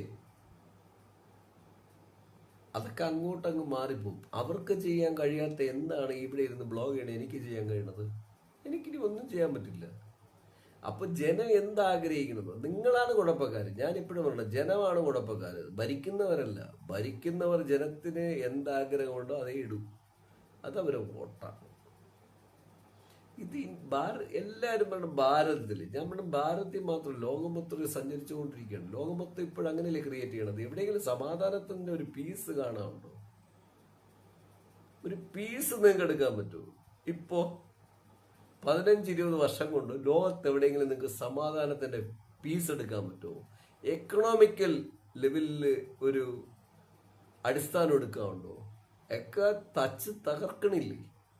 ഇതൊക്കെ ഞാൻ പ്രേക്ഷകർക്ക് പറയണത് എന്തെന്നറിയാമോ? പ്രേക്ഷകർ നിങ്ങൾ മനസ്സിലാക്കൂ, ഇവരെല്ലാവരും തന്നെ ജീസസ് ക്രൈസ്റ്റ് എന്ത് പറഞ്ഞു എന്നോ, ശ്രീബുദ്ധൻ എന്ത് പറഞ്ഞു എന്നോ, കൃഷ്ണൻ എന്ത് പറഞ്ഞു എന്നോ, മുഹമ്മദ് നബി എന്ത് പറഞ്ഞു എന്നോ, ഇതൊന്നുമല്ല ഇവരാരും എടുക്കണം. അതിലുള്ള നെഗറ്റീവ് കുറച്ച് കാര്യങ്ങൾ പലരും എടുത്തിട്ട് അത് ഉപയോഗിച്ചിട്ട് മാർക്കറ്റ് ചെയ്യപ്പെടുന്നുണ്ട്. ഇതൊന്നും ഞാൻ തെറ്റെന്നല്ല പറയണേ. നിങ്ങൾക്ക് എന്താണ് ആവശ്യം അതിന് മാർക്കറ്റ് ചെയ്യും. അത് ബേസ് ചെയ്തിട്ട് നിങ്ങൾ വോട്ട് ചെയ്യണവർ അധികാരത്തിൽ വരും. അധികാരത്തിൽ പറഞ്ഞാൽ നമ്മളെ ഭരിക്കും. പിന്നെ എന്ത് കുറ്റം? പക്ഷെ ഞാൻ പ്രേക്ഷകർക്ക് പറയുന്നത് ഇതൊന്നുമല്ല, ഇതൊന്നും ഇല്ലാത്ത ഒരു ലോകം കാണാൻ പറ്റുന്ന ഏക സ്ഥലം തിയേറ്ററാണ്. ആ തിയേറ്ററിലാണ് ഈ സിനിമ കണ്ടത്. ഈ സിനിമയെക്കുറിച്ച് ഇനി 2-2.5 മിനിറ്റ് ഈ സിനിമയെക്കുറിച്ച് പറയാനുള്ളൂ. കാരണം എന്ന് പറഞ്ഞാൽ ഈ സിനിമ എന്ന് പറയുന്നത് ഒരു ആവറേജ് സിനിമയാണ് എന്നെ സംബന്ധിച്ച്. എൻ്റെ വൈഫിനെ സംബന്ധിച്ചും അവിടെ ചോദിച്ചപ്പോൾ ആവറേജ് സിനിമയാണ്. മകനെ സംബന്ധിച്ച് ഒരു ഡൂപ്പർ ഹിറ്റ് ഫിലിമാണ്. കൃത്യമാണ്. കാരണം അതനുസരിച്ച് സ്ക്രിപ്റ്റ്, അതനുസരിച്ച് കാര്യങ്ങൾ, പുതിയൊരു രീതിയിലുള്ള കാര്യങ്ങളാണ്. അത് 90s തൊട്ട് നിന്ന് ടച്ച് ചെയ്യപ്പെടുന്നുണ്ടെന്ന് പറയുന്നുണ്ട്. ഇല്ല, 90s കാണിക്കുന്നുണ്ട്. മറ്റു രീതിയിൽ അത് കുഴപ്പമില്ലാതെ പോകുന്നുണ്ട്. 2.5 മണിക്കൂർ നോക്കിക്കൊണ്ടിരിക്കാം കേട്ടോ. എൻ്റെ അഭിപ്രായത്തിൽ നോക്കിക്കൊണ്ടിരിക്കുക, വൈഫിൻ്റെ അഭിപ്രായത്തിൽ നോക്കിക്കൊണ്ടിരിക്കുക, മകൻ്റെ അഭിപ്രായത്തിൽ സൂപ്പർ ഹിറ്റ്, അവർക്ക് ഇഷ്ടമാണ്. ഇപ്പോഴത്തെ ഒരു ലെവലുണ്ടല്ലോ. ഇതിൽ ടൊവിനോയുടെ പെർഫോമൻസും ബേസിലിൻ്റെ പെർഫോമൻസും പിന്നെ ഡുഡുലു, ആ കുട്ടിയുടെ പേര് എനിക്കറിയില്ല, പിന്നെ ഇല്ലാത്ത മറ്റു ആർട്ടിസ്റ്റുകളുടെ പെർഫോമൻസ് ഒന്നും മോശമല്ല. സ്ക്രിപ്റ്റിൻ്റെ ബേസ് ചെയ്ത് പെർഫോമൻസ് ചെയ്തിട്ടുണ്ട്. ഈ പടത്തിന് ഡയറക്ഷൻ പാളിച്ചുണ്ട്. അതൊരു പക്ഷെ സാമ്പത്തിക വിജയം നേടുമ്പോൾ എന്ത് ഡയറക്ഷൻ പാളിച്ചയും എന്ന് പറയണത് നമുക്കൊരു ബേസിലിന്റെ ചിത്രങ്ങൾക്ക് കൊടുക്കുന്ന ഒരു ലെവലുണ്ട്. അത് പ്രതീക്ഷിച്ചു. പക്ഷെ ഡയറക്ടർ വേറെ ആയതുകൊണ്ട് ബേസിലിന് ഇതിലൊരു കുറ്റവും ഇല്ല. ടൊവിനോയ്ക്ക് ഒരു കുറ്റവുമില്ല. ഞാൻ പറയണേ, ഞാൻ കുറ്റമില്ല എന്ന് പറയുന്നത് പടം ഹിറ്റാണ്, ഇവർക്കൊന്നും ഒരു കുറ്റമില്ല. പടത്തിൽ എവിടേക്കോ നമുക്ക് കയറ്റി വെച്ച പോലെ ഒരു ഫീല് വരും, ഒരു നാടകമൊക്കെ തോന്നും പോലെ തോന്നും. പക്ഷെ അതൊക്കെ അങ്ങനെ നിൽക്കുമ്പോഴും നിങ്ങൾക്ക് ഒരു 2.5 മണിക്കൂർ 150 രൂപ തിയേറ്ററിൽ പോയിട്ട് ഫ്രീ ആയിട്ടിരുന്ന് കുടുംബമായിട്ടൊക്കെ ഒരു സിനിമ കാണണം തോന്നിയാൽ ഇറ്റ്സ് ബെറ്റർ. നല്ല ചിത്രമാണ് കേട്ടോ, ആ രീതിയിൽ നല്ല ചിത്രമാണ്. എൻ്റെ വ്യക്തിപരമായ അഭിപ്രായത്തിൽ പറഞ്ഞു കഴിഞ്ഞാൽ 10ൽ 6 സ്റ്റാർ കൊടുക്കുക, 4 സ്റ്റാർ ഔട്ടാണ്. വൈഫിൻ്റെ അഭിപ്രായം വൈഫിനോട് ചോദിച്ചാലേ പറയാൻ പറ്റുമെന്ന് അവളുടെ അഭിപ്രായം പറഞ്ഞു. അതിൻ്റെ സ്റ്റാർ ലെവലിൽ എനിക്ക് പറയാനില്ല. മോൻ്റെ അഭിപ്രായത്തിൽ 10ൽ എത്ര സ്റ്റാർ കൊടുക്കാന്ന് വെച്ചാൽ 10ൽ 9 അവൻ കൊടുക്കാനാണ് എൻ്റെ പറഞ്ഞ അഭിപ്രായം വെച്ച് എനിക്ക് കണക്ക് കൂട്ടുള്ളത്. അപ്പോൾ അവൻ്റെ അഭിപ്രായമാണ് വലുത്, എൻ്റെ അഭിപ്രായമല്ല. എൻ്റെ വൈഫിൻ്റെ അഭിപ്രായമല്ല വലുത്, മകൻ്റെ അഭിപ്രായമാണ് വലുത്. 10ൽ 9 സ്റ്റാർ കിട്ടിയ ചിത്രമാണത്. അപ്പോൾ ഇത് ഹിറ്റിലോട്ട് പോട്ടെ. 30 കോടി രൂപയാണ് ഇതിൻ്റെ ബഡ്ജറ്റ്. ഇതിൽ ചെയ്ത എല്ലാവർക്കും അഭിനന്ദനങ്ങൾ. പിന്നെ ഈ പടത്തിൻ്റെ ക്ലൈമാക്സ് 20 മിനിറ്റ് നന്നായിരുന്നു. അതിനകത്ത് ഒരു കാര്യം ഞാൻ ഇപ്പോഴും പ്രേക്ഷകർക്ക് എൻഡിൽ ഓർമ്മിപ്പിക്കുകയാണ്. ടൊവിനോ എന്ന് പറയുന്ന കഥാപാത്രം ഒരു ക്രിമിനലാണ് എല്ലാവരുടെ മുമ്പിലും. പക്ഷെ അയാൾ എങ്ങനെ ക്രിമിനലായി, അത് വിഷയമാണ്. ആ ക്രിമിനൽ എങ്ങനെ ആയെന്നുള്ളത് ഈ പടത്തിൻ്റെ ക്ലൈമാക്സിലുണ്ട്. അതാണ് ഈ പടത്തിൻ്റെ വിജയം. അത് ബേസിലാണ് കഥയും തിയറിയും അതിൻ്റെ സ്ക്രിപ്റ്റും തയ്യാറാക്കിയെങ്കിൽ അപ്രിഷ്യേറ്റ് ചെയ്യേണ്ടതാണ്. ഡയറക്ഷനിലാണ് നമുക്ക് ഇവിടേക്ക് ഒരു ഇത്തിരി പരാജയം തോന്നിയത്. അത് അപ്രിഷ്യേറ്റ് ചെയ്യേണ്ടതാണ്. മറ്റ് ക്യാമ്പസ് എന്നുള്ളത് ഞാൻ ഇവിടെയാണ്. കാരണം അദ്ദേഹത്തിന് അതിൽ നിന്നുടലെടുക്കുന്ന, മദറിൽ നിന്നുടലെടുക്കുന്ന ഒരു വിരഹതയും പിന്നെ സമൂഹം അടിക്കുന്ന കുത്തുകൾക്കും വരുന്ന ഒരു എൻഡ് ഫീലുണ്ട്. അദ്ദേഹം എന്താഗ്രഹിച്ചു, എന്തിന് ജീവിക്കാൻ ശ്രമിച്ചു, എങ്ങനെ ജീവിക്കാൻ ശ്രമിച്ചു, അതിനെല്ലാം സമൂഹം തിരിച്ചടിച്ചേൽപ്പിക്കുന്ന വിധത്തിൽ. അങ്ങനെ ഒരു മനുഷ്യനെങ്ങനെ ഗുണ്ടയാവുന്നു? ഗുണ്ട എന്നുള്ള പേര് സമ്പാദിക്കുന്നു, ഗുണ്ടയാവുന്നില്ല. ആ പേര് ഉണ്ടാക്കിയെടുക്കുകയാണ് ചെയ്യണത്. അങ്ങനെ ആകുന്നത് എങ്ങനെ എന്നുള്ളത് ഈ സിനിമ കറക്റ്റ് ചെയ്ത് കാണിക്കുന്നുണ്ട്. അതൊരു 20 മിനിറ്റ് ഈ സിനിമയുടെ ക്ലൈമാക്സ്, ഒരു feelings of living so better. അതാണ് ഈ പടത്തിൻ്റെ വിജയം. ആ ഒരു വിജയം വളരെ പെർഫെക്റ്റ് ആണ്. പക്ഷെ പ്രേക്ഷകർ അറിയേണ്ടതുണ്ട്, നിങ്ങൾ സമൂഹം അടിച്ചേൽപ്പിച്ചുകൊണ്ട് തന്നെയാണ് ഇവിടെ പല ക്രിമിനലുകളും ഉണ്ടാവുന്നത്. എൻ്റെ വീക്ഷണത്തിൽ ഞാൻ ഇന്ന് വരെ ഞാൻ വീക്ഷിച്ചപ്പോൾ എനിക്ക് മനസ്സിലായത്, ഈ സമൂഹത്തിലെ ക്രിമിനലുകളുടെ 90% സൃഷ്ടിക്കപ്പെട്ടിട്ടുള്ളത് അങ്ങനെയാണ്. 10% പേര് ബ്ലഡ് ജനിക്കുകയാണ്. അത് യൂണിവേഴ്സ് ട്രൂ ആണ്. അത് പ്രകൃതിയുടെ ആവശ്യമാണ്. നന്മയും തിന്മയൊക്കെ നിർത്തേണ്ടത് പ്രകൃതിയുടെ ആവശ്യമാണ്. അതിനെക്കുറിച്ച് ഒന്നിനും വിശകലനം ചെയ്യാൻ തയ്യാറില്ല. കാരണം പ്രകൃതി അങ്ങനെ പൊയ്ക്കൊണ്ടിരിക്കും. പിന്നെ എന്തിനു ഞാൻ വിശകലനം ചെയ്യാൻ പോണത്? അതിൽ പിന്നെ സെല്ലുകൾ ചേഞ്ച് ചെയ്തുകൊണ്ട് അവരെ മാറ്റാൻ പറ്റും. അത് സയൻസ് ഡെവലപ്പ് ആവണം. അതിന് സയൻസ് ഡെവലപ്പ് ആയിക്കൊണ്ടിരിക്കണം. അത് ആകുകയും ചെയ്യും. ഒരു 50-60 വർഷത്തിനകത്ത് അത് വരെയും ചെയ്യും. അപ്പം അങ്ങനെ ഒരു ഫീൽ ഈ സിനിമയിലുണ്ട്. അതാണ് ഈ സിനിമയുടെ വിജയം. അങ്ങനെ മൊത്തത്തിൽ നോക്കിയാൽ ഒരു 10ൽ 6 സ്റ്റാർ ഞാൻ കൊടുക്കുമ്പോൾ 10ൽ എത്ര സ്റ്റാർ എൻ്റെ ഭാര്യ കൊടുത്തു. അവർ സിനിമ കറിയിലുണ്ടായിരുന്നു. ഇതെന്ന് വെച്ചാൽ അവരടുത്ത് എൻ്റെ അഭിപ്രായം ചോദിച്ചിട്ടുണ്ടെങ്കിലും അവരും ഏകദേശം അടുത്ത റേഞ്ചിലാണെന്നുള്ളതും, അല്ലെങ്കിൽ ഒരു 7-8 സ്റ്റാറിലെത്തും എന്നുള്ളത് കൊണ്ടും, മകൻ 10ൽ 9 സ്റ്റാറെങ്കിലും മിനിമം കൊടുക്കും എന്നുള്ളത് കൊണ്ടും പ്രേക്ഷകർക്ക് ഞാൻ ഈ പറയുന്നു, നിങ്ങൾക്കൊരു എൻ്റർടൈൻമെൻറ്റ് സിനിമ 2.5 മണിക്കൂർ ജസ്റ്റ് ഒന്ന് നോക്കിക്കൊണ്ടിരിക്കണമെന്ന് പോകണമെങ്കിൽ പോയി കാണുക. പക്ഷേ end of level 20 minutes so beauty, it's handsome, best feelings. തിയേറ്ററിൽ പോയി കാണുക. പടം 100 കോടി അടിക്കട്ടെ എന്ന് ഞാൻ ആശംസിക്കുന്നു. 100 കോടി വന്നാൽ 50 കോടി രൂപ ഷെയർ ഓഫ് പ്രോഫിറ്റ് കിട്ടും. സാറ്റലൈറ്റ് കൂടെ ഇത് വേറെ ലെവലെത്തും. അങ്ങനെ വരുമ്പോൾ ഇവർ കൂടുതൽ സിനിമ എടുക്കുക. ബേസിൽ ജോസഫ്, ടൊവിനോയൊക്കെ റിസ്ക് എടുക്കുന്ന മനുഷ്യരാണ്. നമ്മുടെ ബേസിൽ, ടൊവിനോ, പുതിയ തലമുറയിലെ കാര്യം പറയണത്, നമ്മുടെ പൃഥ്വിരാജ്, ഇവരൊക്കെ എന്നാ റിസ്ക് എടുക്കണത്. ഇപ്പൊ സൈജു കുറിപ്പ് ഒരു പടം പൊളിഞ്ഞാൽ പോലും അടുത്ത പടത്തിന് ഫണ്ട് ചെയ്യാണ്. അപ്പം ഞാൻ പറഞ്ഞില്ലേ, റിസ്ക് എടുക്കണവരെ ഒരു വല്ലാത്ത സ്നേഹമാണ്. അവരാണ് ലോകത്തിന്റെ താരങ്ങൾ. ജയിക്കുമ്പോഴെല്ലാവരും അപ്രീഷിയേറ്റ് ചെയ്യും, തോറ്റ അവരെ കുറ്റപ്പെടുത്തും, അവരെ വീട്ടിൽ ഒതുങ്ങിയിരിക്കേണ്ടി വരും. ഞാൻ പറയട്ടെ, ഇവരെയൊക്കെ ഒരു വല്ലാത്ത സ്നേഹമാണ്. അപ്പോൾ റിസ്ക് എടുക്കണവർ വിജയിക്കട്ടെ. പ്രിയ പ്രേക്ഷകർക്ക് ഞാൻ പറഞ്ഞു, ഇവരൊക്കെ ജയിക്കാവുന്നവരാണ്. നമ്മളെ കൂടെ ഒരുപാട് റിസ്ക് എടുത്തിട്ട് നമ്മളെ ഈ സിനിമ എല്ലാം തന്നെ നമ്മളെ എന്റർടൈൻമെന്റ് ചെയ്യിക്കാനല്ലേ നോക്കുന്നത്. അപ്പോൾ ഇവർ ജയിപ്പിക്കേണ്ടത് എൻ്റെ ഞാൻ അധ്വാനിച്ചൊരു 150-200 രൂപ കൊണ്ട് കൊടുക്കേണ്ടത് എൻ്റെ കടമയല്ലേ എന്നാണ് ഞാൻ പ്രേക്ഷകർക്ക് ചോദിക്കുന്നത്. അങ്ങനെയുള്ള ഒരു കടമ ഒരു കൂട്ടായ്മ ഒത്തുചേർന്ന സ്ഥലം തിയേറ്ററായി മാത്രം മാറിയത് കൊണ്ട് പ്രിയ പ്രേക്ഷകരെ 45 മിനിറ്റായി ദീർഘിപ്പിക്കുന്നില്ല. കഴിയുമെങ്കിൽ ഈ സിനിമ തിയേറ്ററിൽ പോയി കാണൂ.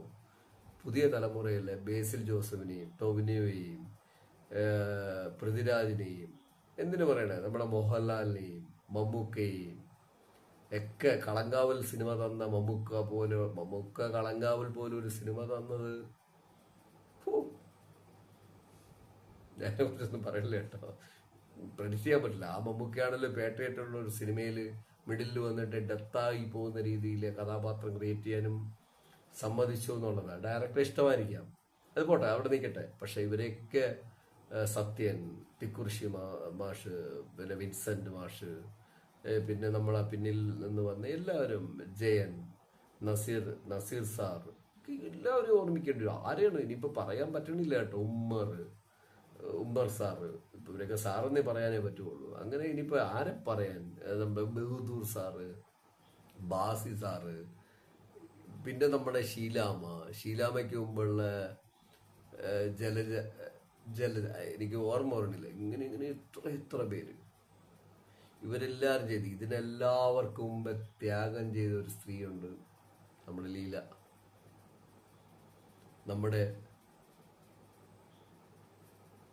ലീല എന്ന് പറയുന്ന നടി, പി ലീല. പിന്നെ നമ്മളെ പറയുന്ന മറ്റൊരു ഡയറക്ടറുണ്ട്, പഴയ കാലത്തുള്ള എല്ലാവരും അവോയ്ഡ് ചെയ്ത് ഇന്നും അതിൻ്റെ ഒരു പ്രസന്റ് പോലും ചിന്തിക്കാത്ത, ഇന്നും ഒരു സൂപ്പർ സ്റ്റാർ ഓർമ്മിക്കാത്ത, ഭാരത ഇൻഡസ്ട്രി ഓർമ്മിക്കാത്ത, ഇപ്പോഴും നമ്മൾ പഴയ പല സത്യജിത്ത് റേയെ പോലും ഇപ്പോഴും പുകഴ്ത്തിപ്പാടുമ്പോൾ ഓർമ്മിക്കപ്പെടാത്ത ധാനിയേൽ എന്ന് പറയുന്ന ഒരു മഹാൻ സൗത്ത് ഇന്ത്യൻ ഇൻഡസ്ട്രിയിൽ ആദ്യമായിട്ട് സിനിമ കൊണ്ടുവരികയും അദ്ദേഹം ജാതിപ്പേര് കൊണ്ടും പല പേര് കൊണ്ടും അടിച്ച് ഒതുക്കപ്പെട്ടുകൊണ്ട് ആ കുടുംബം തന്നെ ഒതുങ്ങി അഡ്രസ്സില്ലാതെ പോവുകയും ചെയ്യപ്പെട്ടിട്ടുണ്ട്. ഇന്നും മലയാള ഇൻഡസ്ട്രി പോലും പി ലീലയ്ക്കോ ധാനിയലിനോ ഒരു അംഗീകാരം ഈ നിമിഷം വരെ, പലരും എവിടേക്ക് എന്ത് അവാർഡ് പറയണല്ല, ഒരാളും ഇന്ന് ഈ ജീവിച്ചിരിക്കുന്ന പല വിപ്ലവകാരികളായ പ്രസ്ഥാനങ്ങൾ പോലും ഒരു അംഗീകാരം പോലും വൃത്തിക്ക് കൊടുക്കാതെ പേടിച്ച് നിൽക്കുന്ന കാരണം. പക്ഷെ അവരുടെ അധ്വാനത്തിന്റെ ഫലമാണ് ഞാൻ ഇന്ന് ഈ ചെയ്യുന്ന ബ്ലോഗ് പോലും, നിങ്ങൾ ഈ കാണുന്ന ബ്ലോഗ് പോലും, ഇന്ന് ഈ കണ്ട അതിരടി സിനിമ പോലും.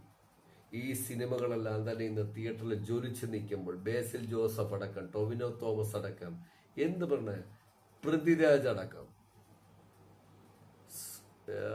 സൂര്യ അടക്കം, ജയസൂര്യ എന്നുള്ള തമിഴ്നാടനെയല്ല, ജയസൂര്യ അടക്കം, ഇവരൊക്കെ പുതിയ ജനറേഷനിലെ പിള്ളേരല്ലേ. പിള്ളേര് കുറച്ച് പഴയത് ഇവര്, ഇപ്പോൾ ഉള്ളവര് ഇങ്ങനെ ഇനിയിപ്പോൾ വന്ന വാഴ സിനിമയിലെ പിള്ളേരൊക്കെ, ഇവരൊക്കെ ഇപ്പൊ എവിടെയാണ് ജ്വലിച്ചിരിക്കുന്നത്? ഇവരെയൊക്കെ ജ്വലിക്കാൻ അവസരം ഒരുക്കി കൊടുത്ത പി ലീലയെന്ന് ഓർമ്മിക്കാൻ പറ്റുന്നില്ലെങ്കിൽ, നിങ്ങൾക്ക് ധാനിയലിന് ഓർമ്മിക്കാൻ പറ്റുന്നില്ലെങ്കിൽ, പെട്ടെന്ന് സിനിമ നടത്തി നിങ്ങളൊക്കെ വീട്ടിൽ പോയിക്കോ. നിങ്ങൾ സിനിമ ചെയ്യുന്നുവെങ്കിൽ ഇതിൻ്റെയൊക്കെ അധ്വാനത്തിന് മുന്നിൽ ഇതുപോലത്തെ ദൈവീകതയുള്ള, ഒരു പൈസ ആഗ്രഹിക്കാത്ത, പാഷൻ മാത്രം ചിന്തിച്ചുകൊണ്ട് സമൂഹത്തിന്റെ യാഥാർത്ഥ്യത്തിൽ ഞങ്ങൾ മരിച്ചാലും പുതിയ തലമുറ നന്നായിരിക്കണമെന്ന് ആഗ്രഹിച്ച ഒരു കൂട്ടം മനുഷ്യരുടെ കൂട്ടായ്മയാണ് സിനിമ. ആ സിനിമാ ലോകം മാത്രമാണ് ഇന്ന് ഈക്വലേഷൻ കൊണ്ടുവരണമെന്ന് ഓർമ്മിച്ചുകൊണ്ട്, ഒപ്പം അതുപോലെ ഈക്വലേഷൻ കൊണ്ടുവരുന്ന സ്പോർട്സുമാണെന്ന് ഓർമ്മിപ്പിച്ചുകൊണ്ട് ഞാൻ ബക്സോളോ 50 മിനിറ്റ് കഴിഞ്ഞു. നിങ്ങൾക്ക് കാണാം അതിരുടെ സിനിമ ഇതുപോലെ പോയി തിയേറ്ററിൽ കാണുക. Signing off, bye, good morning.